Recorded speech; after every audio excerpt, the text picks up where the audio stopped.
Fan safety at Turner Field and other Major League Baseball stadiums now is changing. The baseball commissioner has issued recommendations to all 30 teams to expand the number of seats covered by protective netting and to increase the way that clubs warn fans about the dangers of sitting near the field. There have been several incidents in the past few years in which fans have been injured by a foul ball or a broken bat in the area, either behind home plate or immediately behind the dugout.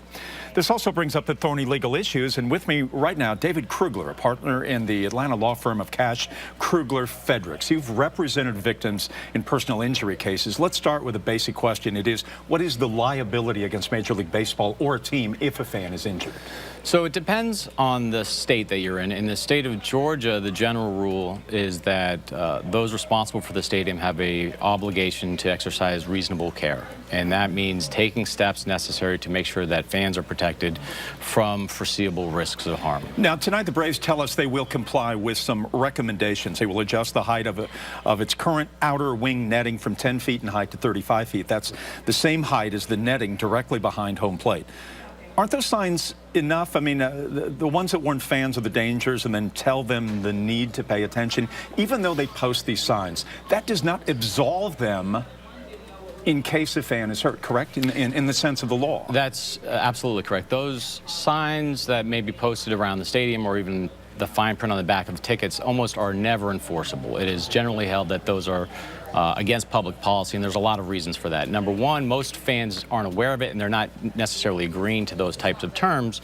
But two, there's no reason to let somebody who's responsible for the safety of their patrons or their fans in this case, who know about these risks, just let those risks exist when they have an ability to fix them very quickly. What's changed all of this are these new stadiums are very, very close to the action, and with that comes this sense of baseball is liable if your child gets hurt or if you get hurt, even if you're not paying attention. That does not get ththese teams or the sport off the hook. Well, the rules differ from state to state. In many states, there's very wide protection for teams. The fact of the matter is, though, that part of the rules in Georgia require juries to evaluate what baseball stadium owners knew, what about those risks and what they could do to fix those. For example, in Major League Baseball, recently netting has been put in front of the dugouts to protect players and managers in there. And the reason for that is baseballs who are coming off bats like that can get down the line in about a second. And there's nothing that a fan can do to protect themselves in those situations. You know, listening to you, I've decided maybe I just want to stay at home and watch the games on TV. Well, don't do that. No, you want to go to the game. David Krugler, thank you very much. Thank you. Happy holidays. You Thanks too. for being with us. Thanks for having me. Brenda.